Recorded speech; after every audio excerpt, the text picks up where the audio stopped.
experience real good. It's my second bowl game, so I'm enjoying it. Nice. Just looking back on this year, coming to USC, did it go the way you expected, better than you expected? Yeah, most definitely.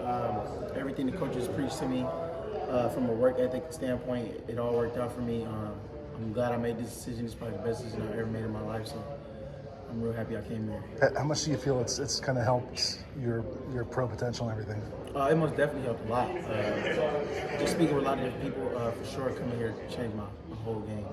Have you talked to any of the transfers that they bring in, just kind of share your experience? Yeah, they haven't asked me, but I kind of just reached out just to give them a different standpoint, like me coming in and transferring, just showing them how I did and telling them that from that standpoint. A lot of guys respected that, like me going to them and stuff like that. So.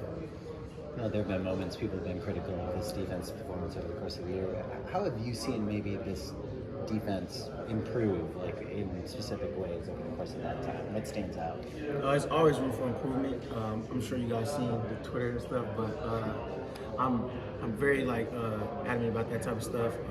I'm on the defense, so somebody's pointing a finger at one, they're pointing at all of us. So, and I feel like we're only gonna make more strides in this last game. So.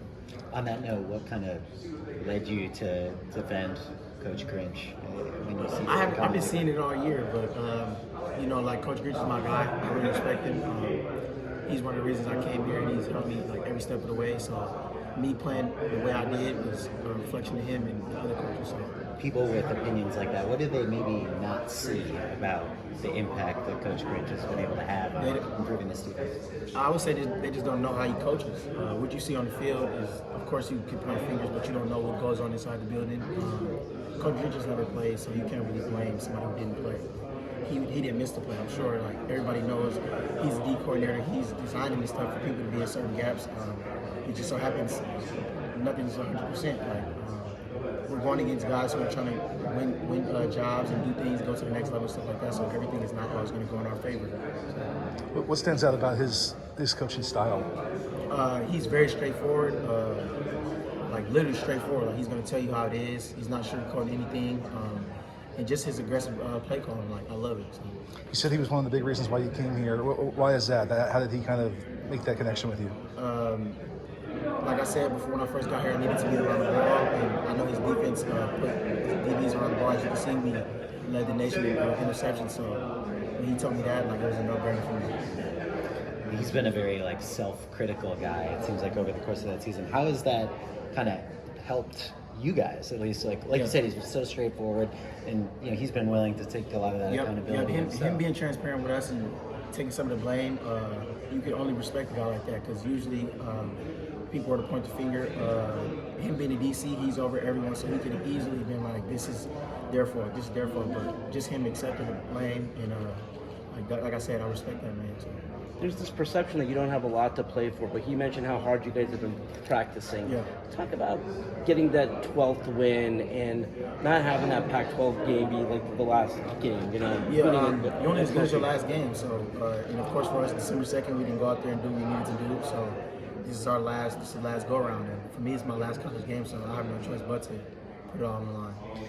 This is not the game that you wanted to be in, but the Cotton Bowl, I don't think until you've been here you kind of appreciate the stadium. And I came and watched the Cotton Bowl last year. I think it was Cincinnati and Bama. All right. But that happened to be the playoff game, so I came and watched it last year knowing it was a big game. So the way that they treat the game, this isn't like a normal bowl game. Does that mean something to you, the playing here? For sure. The staff has been good all week to us.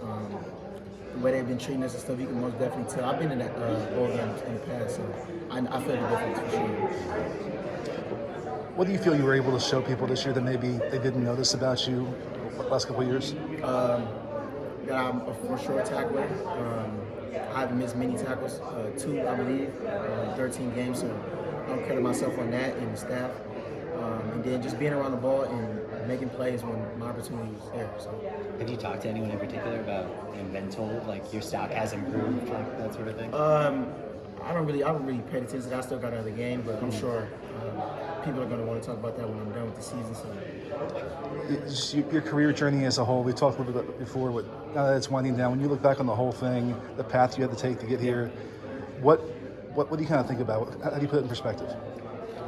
It's been a long road, but just kept my head up, kept my eyes forward. I thank God and everybody else for keeping me going, because there's a lot of things I could have stopped. A lot of times I could have stopped and didn't have things to look forward to, but I stayed looking forward. So. When you were at JUCO, did you see yourself as this kind of player you are today? Did you always know I that? was definitely not the same player. Same mentality for sure, but not the same player. But did you think your potential was to that level? Yeah, for sure, most definitely. Where do you feel like this scheme, this coaching staff has really kind of helped you hone like specifics in how you play? Just the way the corners play is going to be similar to the NFL. A lot of different calls and stuff like that. Yeah, I would just say that. And then being around the ball, they let me get around the ball as much as possible, as you guys can see. So. Well, your call about the USC decision a year ago, was it obvious to you, or did it really go down to the wire with a couple options? I think I knew where I wanted to go, but of course, just entertaining other schools and stuff like that, trying to see what they had to offer and stuff. But like I said, when I first got here, the way these coaches treated me and like everything they did at Oklahoma as far as winning and stuff, like it was a no-brainer. That was what I wanted to do. I wanted to win. So that was my main decision, to come in and win. So. What were those first weeks like?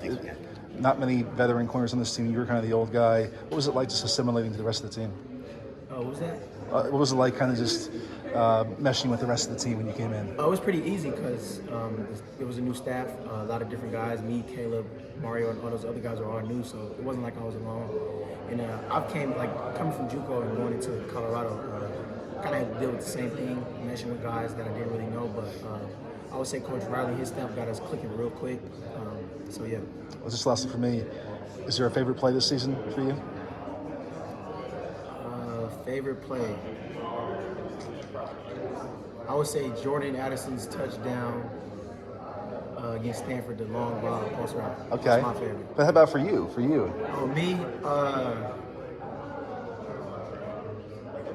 I really don't know. Probably Stanford's pick. I'll probably say that one, the one I tipped. I'll say that one. Good stuff. Thank you. Thank you.